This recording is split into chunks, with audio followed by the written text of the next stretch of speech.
কোটা সম্পর্কে আমার একটা কথা হচ্ছে, কোটা কিন্তু পৃথিবীর সকল দেশে আছে। অনগ্রসর জাতির জন্য, জাতিসত্তার জন্য, অনগ্রসর মানুষদের জন্য বা পিছিয়ে পড়া মানুষদের জন্য, যেটা বঙ্গবন্ধু আমাদের সংবিধানে লেখা। সেটা আসলে কত শতাংশ হওয়া উচিত? এটা শতাংশটা হবে যৌক্তিকভাবে, এবং এটার টাইম লিমিটও থাকে। দীর্ঘদিন পর্যন্ত মানুষ আন্দোলন করে না, রাস্তায় গরম হয় না, এটা হোক গরম, অসুবিধা কি? আমাদের অত চাপের কী আছে? আপনি বলেন চাপ কেন? চাপ কেন? সরকারে আছি, নিশ্চয়ই সরকার বিরোধী যারা আমাদের কর্মকাণ্ডেরকে পুরো সমর্থন করতে পারে না, আমাদের নীতি আদর্শ, তারা চাপ থাকবেই। এটা উই ডোন্ট বাদার। বহুমুখী আন্দোলনের আমরা দেখলাম যে নানামুখী একটা চাপে সরকার পড়ছে কিনা শম্ভুদা, আপনার কি মনে হয়? শিক্ষকরা, পাবলিক বিশ্ববিদ্যালয়ের শিক্ষকরা পেনশন স্কিম বাতিলের দাবিতে তারা অনবরত আন্দোলন করে যাচ্ছেন, লাগাতার আন্দোলন। কোটা সংস্কার আন্দোলন আবার শুরু হয়েছে এবং বিএনপি খালেদা জিয়ার মুক্তির দাবিতেও আন্দোলন কর্মসূচি দিচ্ছে। সরকার চাপ অনুভব করছেন কিনা, যদিও আপনারা 15 বছর টানা 16 বছর ক্ষমতায় আছেন? ধন্যবাদ, এবং আমার বন্ধু সহ আলোচকদের, এবং ধন্যবাদ সুপ্রিয় দর্শকদের। আন্দোলন মানে তো ভালো কথা, আন্দোলন ফর দি চেঞ্জ, পরিবর্তনের জন্য আন্দোলন, এটা তো ভালো জিনিস। এবং আমাদের গণতান্ত্রিক ইতিহাস ঐতিহ্যে বড় ভূমিকা রেখেছে আন্দোলন, এবং এই আন্দোলনের মাধ্যমেই তো আমাদের দেশে যা কিছু মহৎ, যা কিছু মহান, যা কিছু ইতিহাস সবই অর্জিত হয়েছে, সবই হয়েছে আন্দোলনের মাধ্যমে। তবে সব কিছুর উদ্দেশ্য থাকতে হবে যে মোটিভটা কী, কিসের আন্দোলন, কেন, এর পিছনে কী আছে, এগুলো মেইন জনগণ দেখে। হ্যাঁ, এখন কয়েকটা জিনিস একেবারে একই সঙ্গে খুব ভালো লাগে দেখতে, যেমন বিএনপি ম্যাডামের মুক্তি ব্যাপারে আন্দোলন করে, তারপরে শিক্ষকরা, তাদেরও যৌক্তিকতা আছে, তো এই জিনিসগুলা আলোচনার দাবি রাখে। গভর্নমেন্টের সঙ্গে আগামীকালকে হয়তো আলোচনা হবে। এইটা তারা দাবিটা যেটা করছেন, আমরা তাদের কাউন্টারটাও শুনছি। এখন কোনটা হওয়া উচিত, কোনটা হওয়া উচিত না, এইটা আলাপ আলোচনার মাধ্যমে বেরিয়ে আসবে। তারপরে এবং সবচেয়ে মজা হলো যে এই আন্দোলনটা একবার সকল দল, বিএনপি, আওয়ামী লীগ সব মিলিয়ে করতেছে। এটা কিন্তু একটা নতুন দিগন্ত। সাধারণ সম্পাদক বলেছেন যে বিএনপি এখন কোটা এবং শিক্ষকদের উপর ভর করেছে আন্দোলন। এটা বলতেই পারেন পলিটিক্যালি। তো কোটা সম্পর্কে আমার একটা কথা হচ্ছে, কোটা কিন্তু পৃথিবীর সকল দেশে আছে।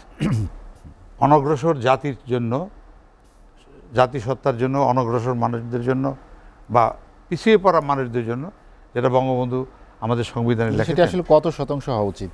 এটা শতাংশটা হবে যৌক্তিকভাবে, এবং এটার টাইম লিমিটও থাকে। সব দেশে এটার টাইম লিমিট থাকে।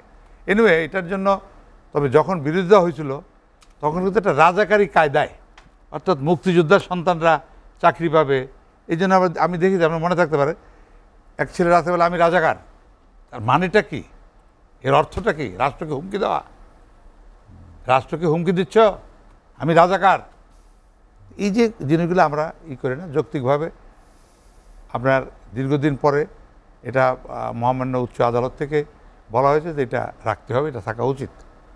সেটা গভর্নমেন্ট নিশ্চয়ই এগুলা আলোচনা বিবেচনা করবে, এবং যেহেতু এটা সাংবিধানিক অধিকারের মতো হয়ে গেছে, এটা কতদিনের জন্য করবে, কি পার্সেন্টেজ করবে, কোন কোন কোন কোন শুধু মুক্তিযোদ্ধা থাকবে না অন্যদেরও কোটাটা থাকবে, পশ্চাৎপদ মানুষ, যেমন উপজাতি বলেন, পশ্চাৎপদ মানুষ বলেন, গরিবরা বলেন, এরকম আছেন অনেক, যাদেরকে আপনার একটু টানতে হবে।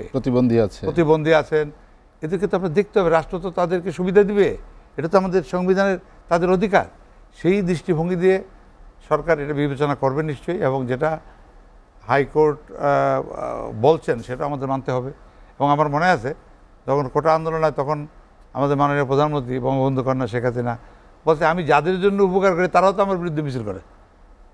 মহিলাদের কোটা, এবং এটা যৌক্তিক ছিল, কারণ আমাদের সংবিধানে নারী এবং পুরুষের সমান অধিকার। এবং বঙ্গবন্ধু কিন্তু সেই 72-এর পার্লামেন্টে কিন্তু 15 জন এমপি করেছিলেন মহিলাদেরকে। কেন? এটা তো মহিলাদেরকে এগিয়ে নিয়ে যাওয়া যায়, সেটা এখন 50-এ দাঁড়িয়েছে সংখ্যা। তখন কিন্তু মাননীয় প্রধানমন্ত্রী রসিকতা করে বলছিলেন যে হ্যাঁ, আমি যাদেরকে সাপোর্ট করি তারা যখন পিছনে নামছে, আমি কোনো কোটাই রাখবো না, কোনো কোটা সিস্টেম থাকবে না। অ্যাকচুয়ালি কিন্তু আন্দোলন যারা করছে তারা কিন্তু সংস্কার চেয়েছিল, কোটা প্রথা বাতিল চায় নাই, আমার যতটুকু মনে পড়ে। সেইটা হয়তো সুযোগ দেওয়া হয় নাই। তো যাই হোক, এটা আন্দোলন চলবে। আপনি সময়সীমার কথা বলেছেন, স্বাধীনতার 53 বছর পরেও। না, ওই সময়সীমার কথা আমি বলি না, আমি বলছি অন্য কথা, যে কোনো কোটায় একটা সময়সীমা থাকবে। পৃথিবীর বিভিন্ন দেশে আছে বলে আমি সেটা বললাম। আমি আমাদের কনস্টিটিউশনে সেভাবে উল্লেখ নাই, কিন্তু এটা চলতে থাকবে যতক্ষণ লাগে, যতক্ষণ প্রয়োজন এটা চলবে। যখন দেখবে যে প্রয়োজন নাই, চলবে না। এই তো আমার কথা হলো যে আন্দোলন আরেকটা ভালো জিনিস। দীর্ঘদিন পর্যন্ত মানুষ আন্দোলন করে না, রাস্তায় গরম হয় না, এটা হোক গরম, অসুবিধা কি?